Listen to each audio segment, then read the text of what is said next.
Nk'uko abakunzi bacu bakomeje kutwandikira badusaba ko twazabereka uburyo umugabo yakoramo imibonano mpuzabitsina maze umugore we akanezerwa, twubahirije ibyifuzo byanyu tubahitiramo uburyo butanu bwiza wakuramo, ariko niba uzi ko uri munsi y'imyaka 18 ubu buryo ntabwo bukureba.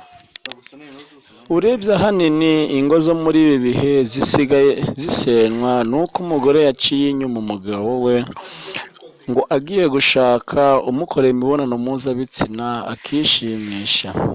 Ari nayo mpamvu nabahitiyemo kubazanira bumwe mu buryo ushobora gukoresha mu gihe cyo gukora imibonano mpuzabitsina maze umugore wakishima mbese akanyurwa.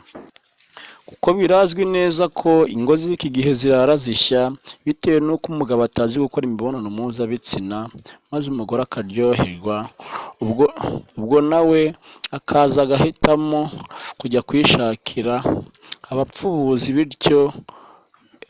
bityo ubu buryo ngiye kubabwira ntabwo busaba ngo ube ufite ingufu, oya, ubu ni uburyo buri mugabo wese yakoresha uko yaba angana kose maze umugore akishima.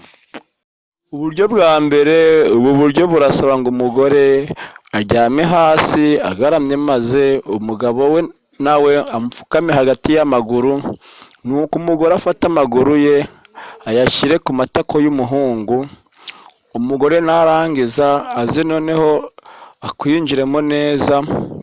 Ubu buryo buzatuma umugore aryoherwa ndetse n'umugabo yumve ko afite umugore neza, nawe bumutere kuryoherwa, ndetse bizongera bifashe n'igitsina cy'umugabo kwinjira neza cyose mu gitsina cy'umugore, ku buryo bizaba kisanzuye mu gukora ibyo umugabo ashaka mu gitsina cy'umugore. Uburyo bwa kabiri, uburyo bwo busaba ko umugore aryama ku buriri yubitse inda ariko akibuka kuzamura ikibuno ho gatoya ndetse anatandarazeho gato. Ubwo umugabo nawe icyo azakora azapfukama maze yinjize igitsina cye mu cy'umugore bitamugoye. Ubu buryo buzatuma umugore aryoherwa ndetse atanavunika kuko imibiri iba yegeranye cyane. Ubu buryo kandi waba ufite n'igitsina gito ugerageza gutuma ushimisha umugore wawe.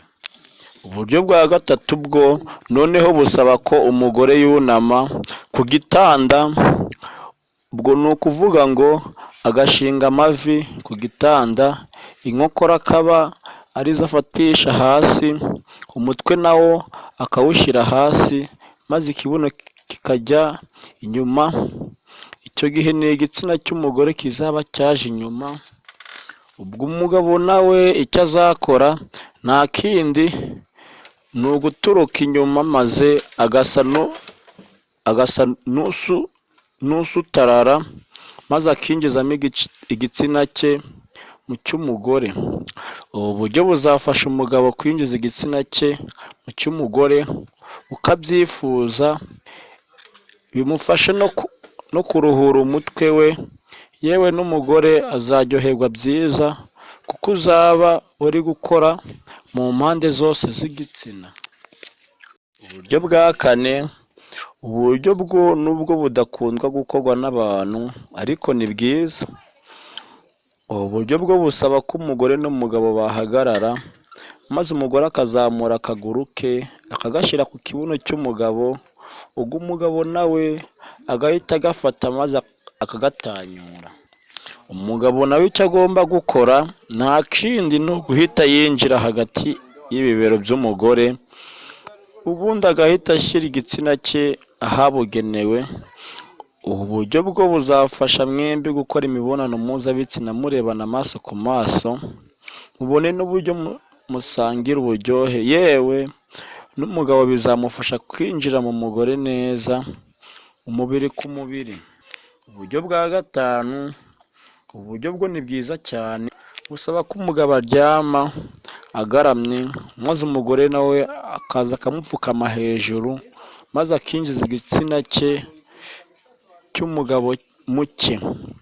Ubwo umugabo maze agatangira umugabo agomba kuzajya akoresha igice cye cyo hasi, ndetse n'umugore azamuka buri ko umugabo amuzamuye nawe akiyoroshya, ndetse byagera na hagati umugabo akarekera, noneho ibintu byose umugore akaba ari we ubyikorera, ndetse umugore akazajya anyuzamo akanyonga ikibuno kugira ngo igitsina cy'umugabo gikore mu mpande zose z'igitsina cye cy'umugore.